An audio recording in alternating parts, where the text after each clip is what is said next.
주님께서 여러분과 함께 마테오가 전한 거룩한 복음입니다. 그때 예수님께서 제자들에게 말씀하셨다. 네 형제가 너에게 죄를 짓거든 가서 단둘이 만나 그를 타일러라. 그가 내 말을 들으면 내가 그 형제를 얻은 것이다. 그러나 그가 내 말을 듣지 않거든 한 사람이나 두 사람을 더 데리고 가거라. 모든 일을 둘이나 세 증인의 말로 확정지어야 하기 때문이다. 그가 그들의 말을 들으려고 하지 않거든 교회에 알려라. 교회의 말도 들으려고 하지 않거든 그를 다른 민족 사람이나 세리처럼 여겨라. 내가 진실로 너희에게 말한다. 너희가 무엇이든지 땅에서 매면 하늘에서도 매일 것이고 너희가 무엇이든지 땅에서 풀면 하늘에서도 풀릴 것이다. 내가 또 진실로 너희에게 말한다. 너희 가운데 두 사람이 이 땅에서 마음을 모아 무엇이든 청하면 하늘에 계신 내 아버지께서 이루어 주실 것이다. 두 사람이나 세 사람이라도 내 이름으로 모인 곳에는 나도 함께 있기 때문이다. 주님의 말씀입니다. 평안을 빕니다. 제가 얼마 전에 수도원에서 하는 연피정에 이렇게 참가를 했을 때 일입니다. 연피정이 이렇게 차분하게 잘 진행되던 즈음에 우리 다니엘 형제님이 이렇게 전화가 오셨어요. 본당에서 어떤 할아버지가 전동차를 몰고 와가지고 주차 차단기를 밀고 그냥 들어왔다고 이제 연락이 왔어요. 그래가지고 참 제 생각에는 아이고 그 참 이렇게 그분이 이렇게 사고를 당해가지고 놀랐겠다. 아이고 혹시 다치지는 않았는지 처음엔 이런 생각이었어요. 그래서 혹시 연락이 되면 너무 걱정하지 마시라고 이제 그렇게 하려고 마음을 먹었어요. 근데 그 뒤에 이제 전해져 온 내용이 좀 어처구니가 없어요. 이분이 이제 내가 절대로 그거 안 했다고 이렇게 말씀하시고 나서는 사라지시대. 그냥 가셨대요. 그냥 가시고 나서 나중에는 보니까 이제 다른 본당 분이신데 저희 본당에 이제 볼일 보러 오셨다가 그냥 막 이렇게 돌진을 해가지고 이제 그런 일을 벌이시고 이제 겁이 나신 거겠죠, 그죠? 근데 이제 전화번호를 이제 차단을 해버려요. 전화를 하면. 그 다음에 전화번호가 또 이제 하나가 더 있었어요. 근데 그쪽으로 전화하면 또 이제 다른 사람이 봤는데 자기는 아니라고 얘기하고. 그러니까 가족 모두가 동원이 돼가지고 조직적으로 이제 은폐를 하니까 저도 막 좀 약간 좀 처음에는 왜 이러시나 처음에는 좋았던 마음이 점점 이제 나빠지다가 나중에 막 화가 막 나더라고요.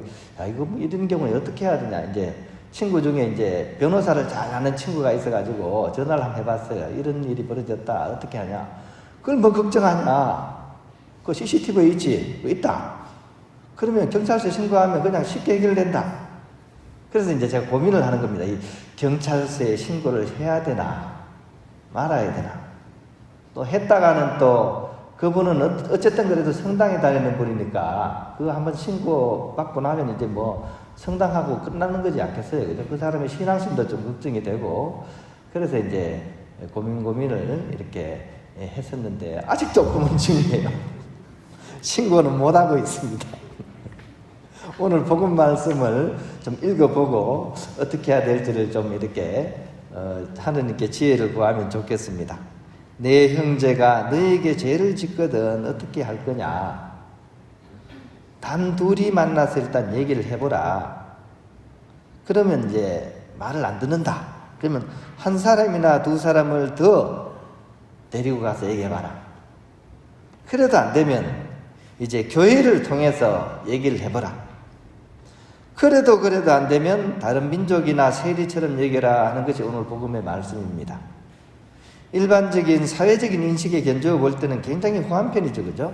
일반 사회에서는 한 번 잘못하면 그냥 신고하잖아요. 그죠? 그럼에도 불구하고 마지막 말마디가 조금 걸려요. 그를 다른 민족이나 세리처럼 여겨라. 그러니까 도저히 안 되면 포기해라 이런 뜻으로서 좀 이렇게 읽히는 것 같아요. 근데 이게 과연 예수님의 그런 본 마음이실까 하는 겁니다. 또한 예수님은 이방인이나 세리 또한 측은하게 생각하셨잖아요. 그죠? 그래서 사실 이 부분은 추정컨대 아마도 규율을 거부했던 사람들을 퇴출시키고자 했던 이 복음서의 저자, 즉 마테오 사도가 살던 공동체의 그런 현재 상황이 오늘 복음서 속에 이제 녹아 있지 않나라고 이제 이해가 됩니다.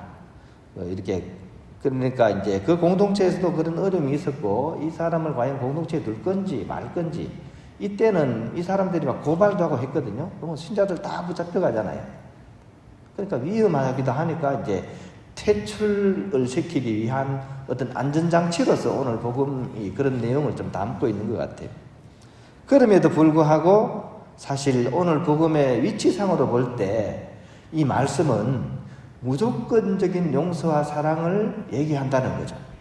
앞부분이 잃어버린 양에 관한 이야기입니다. 99마리 양과 1마리 양에 대한 이야기예요. 99마리를 두고서라도 1마리 찾아오는 것이 하느님의 사랑이다 하는 것을 얘기하고 있고, 뒷부분에는 베드로가 질문을 하죠. 얼마나 용서를 해야 됩니까? 그때 그 용서는 무조건 용서하라는 거죠. 7번이 아니라 70번까지도 용서해야 된다. 이게 이제 앞뒤로 있으니까 사실 오늘 중간에 있는 말씀도 사실은 무조건적인 용서를 얘기한다고 보아야 됩니다.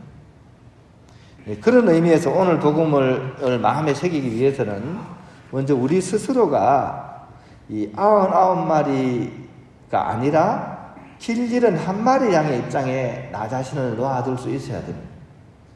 그렇게 하지 않으면 이 복음은 결코 이해할 수가 없습니다. 그리고 사실 어느 누구도 완벽한 사람은 없는 거죠. 특히 하느님 앞에서는 다 도토리 키재기 아니겠습니까? 그죠? 미약한 존재고요. 그런 점에서 우리는 부족한 사람이지만 서로가 서로를 도와주고 챙겨주고 책임지는 사람들이라는 것입니다. 특히 가족이나 동료나 같은 교형 자매라면 잘못된 것이 있더라도 용서하고 사랑해야 되는 것입니다. 그럼에도 불구하고 우리는 어떤 사람의 작은 허물이 눈에 띄기만 하면 상호 험담을 하기가 쉽습니다. 또 그가 등을 보이면 이내 다른 사람을 규합해서 바로 뒷담화 작업에 돌입합니다. 가정에서, 직장에서, 또 교회 안에서 우리는 얼마나 그런 일들을 끊임없이 하고 있습니까? 그런 우리의 마음을 비우고 내려놓을 수 있었으면 좋겠습니다. 그리고 있는 그들의 그를 용서하고 사랑할 수 있는 방향을 틀 수 있었으면 좋겠습니다. 그 방법만이 딱딱하기가 광석 덩어리를 능가하는 사람의 마음을 녹여낼 수 있는 유일한 방법이기 때문입니다.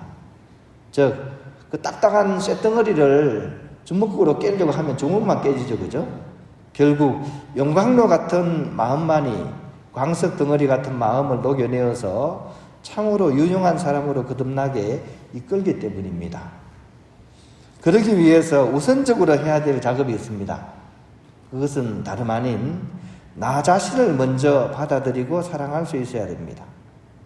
원래 자신을 받아들이지 못하는 사람은 남도 받아들이지 못하기 때문입니다. 여기서 자신을 받아들인다 하는 것은 마음을 열고 하느님의 사랑을 먼저 나 자신 안에 받아들이는 것을 뜻합니다.